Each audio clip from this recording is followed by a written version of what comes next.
है बच्चों के लिए कोरोना वैक्सीन से जुड़ी हुई। देश में 12 साल और उससे ऊपर की उम्र के बच्चों को कोरोना का टीका इस साल अक्टूबर के पहले हफ्ते में देने की योजना है। न्यूज 18 की रवि सिंह की खबर है कि कोविड वर्किंग ग्रुप ने 12 साल से बड़े बच्चों को टीका देने की योजना बनाई है, जो अक्टूबर के पहले हफ्ते से शुरू हो सकती है। देश में 12 साल से 17 साल की उम्र के लगभग 12 करोड़ बच्चे हैं, लेकिन सबसे पहले उन बच्चों को वैक्सीन दी जाएगी जो किसी गंभीर बीमारी से जूझ रहे हैं। कोरोना पर बनी केंद्र सरकार के कोविड वर्किंग ग्रुप ने कहा है कि बच्चों के मानसिक और शारीरिक विकास के लिए स्कूल खोल देने चाहिए।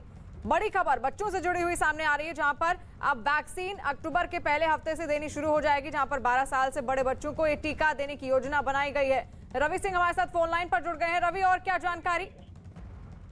खास बात यह है कि जो गंभीर तौर पर बीमार बच्चे हैं, सबसे पहले उन्हीं को टीकाकरण में प्राथमिकता दी जाएगी, जिनको अक्टूबर के फर्स्ट वीक में देने की योजना है। क्योंकि अभी जो वैक्सीन आ चुकी है भारत में और इसको लेकर अनुमति भी मिल चुकी है drug controller general of India की तरफ से, और ये जो वैक्सीन है जाइडस कैडिला की जाइकोव डी है, जो 12 साल और उससे ऊपर के बच्चों के लिए खास तौर पर तैयार की गई है। जो कंपनी ने सरकार को बताया है और कंपनी ने कहा है कि अक्टूबर के फर्स्ट वीक में जो टीकाकरण का अभियान केंद्र सरकार का चल रहा है, उसमें उस टीकाकरण अभियान में शामिल होने के लिए पूरी तरीके से तैयार है। तो ये माना जा रहा है कि अक्टूबर के फर्स्ट वीक से उन बच्चों को सबसे पहले टीका दिया जाएगा जो गंभीर तौर से किसी बीमारी से जूझ रहे हैं। और ये कौन कौन सी बीमारी है, उसके लेकर एक लिस्ट तैयार की जाएगी कि किस किस बीमारी को इस लिस्ट में शामिल किया जा रहा है, जिसको लेकर हाल फिलहाल में जल्द ही एक बैठक होने वाली है। और उसके अलावा इन गंभीर तौर पर जो बीमार बच्चे हैं, उनको वैक्सीनेशन के अलावा ऐसे लोगों को प्राथमिकता दी जाएगी जो 18 साल से ऊपर है, यानी कि जो वैक्सीनेशन का प्रोग्राम चल रहा है। क्योंकि केंद्र सरकार की यही योजना है कि दिसंबर के आखिर तक 18 साल से ऊपर के सभी लोगों का वैक्सीनेशन हो जाए दिसंबर के आखिर तक। और उसके अलावा ऐसे स्वस्थ बच्चे जो 12 साल या उससे ऊपर के होंगे, जिन्हें इंतजार करना पड़ेगा फरवरी के आखिर तक, यानी कि उनको मार्च के आसपास वैक्सीन दी जाएगी। एक खास तौर पर ये भी कहा गया है कि स्कूल खोल देना चाहिए, क्योंकि 1-1.5 साल से स्कूल बंद है।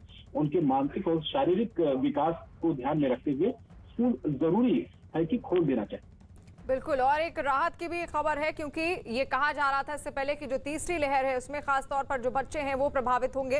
तो ऐसे में अक्टूबर के पहले हफ्ते से इन बच्चों को वैक्सीन लगनी शुरू हो जाएगी। 12 साल से बड़े बच्चों को टीका देने की योजना बनाई गई है। हमारे साथ में एंटागी के मेंबर डॉक्टर NK अरोड़ा हैं। सर, बच्चों के लिए वैक्सीन की जो उम्मीद है, खास करके 12 और 12 साल से ऊपर की, जिसमें है कि अप्रूवल हो चुकी है, कब तक आने की उम्मीद है मार्केट में? मैं यहाँ पर 2-3 बातें कहना चाहता हूँ कि 12 साल से 17-18 साल के बीच में लगभग 12 करोड़ बच्चे हैं। दूसरी चीज़, जो भी भारत में हमारे पास पहली वेव और दूसरी लहर के बारे में वैज्ञानिक साक्ष्य हैं, उसके हिसाब से इस उम्र में बहुत ज़्यादा समस्या नहीं होती।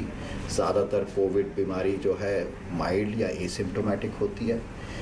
हॉस्पिटल में दाखिल करने की या मृत्यु की संभावना बहुत ही कम या नगण्य होती है। इन बातों को मद्देनज़र रखते हुए ये देखा जाएगा कि केवल वही एडोलेसेंट किशोर जो बालक हैं 12 से 17-18 साल के, जिनको बाकी बीमारियां हैं, सीवियर बीमारियां, उनके बारे में अभी विचार विमर्श होना है, वो लिस्ट बनाई जानी है।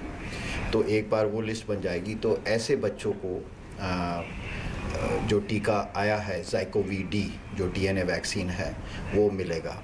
और बाकी जाइकोवी डी जो है आम जो टीकाकरण कार्यक्रम है उसके लिए प्रयोग किया जाएगा। हमारी पहली प्राथमिकता है कि सभी वयस्कों को इस साल के आखिर तक टीका मिल जाए। यानी कि सब जो बच्चे हैं 12 साल से ऊपर, 12 से 17 जो है, हालांकि 18 से ऊपर तो लग ही रहा है, ऐसे लोगों को जिनको कोई गंभीर बीमारी है सबसे पहले उनको प्राथमिकता दी जाएगी और बाकी जो अभी नॉर्मल वैक्सीनेशन चल रहा है उनको दिया जाएगा। बिल्कुल ठीक कहा आपने कि इस समय जिन किशोरों में गंभीर बीमारियां हैं, केवल उन्हीं को प्राथमिकता तौर पे जाइकोविड डी वैक्सीन का टीका दिया जाएगा और नॉर्मल बच्चों को अगले साल की पहली तिमाही की जब हम सारे वयस्कों को टीका लगा चुकेंगे उसके बाद टीका लगने का नंबर आएगा।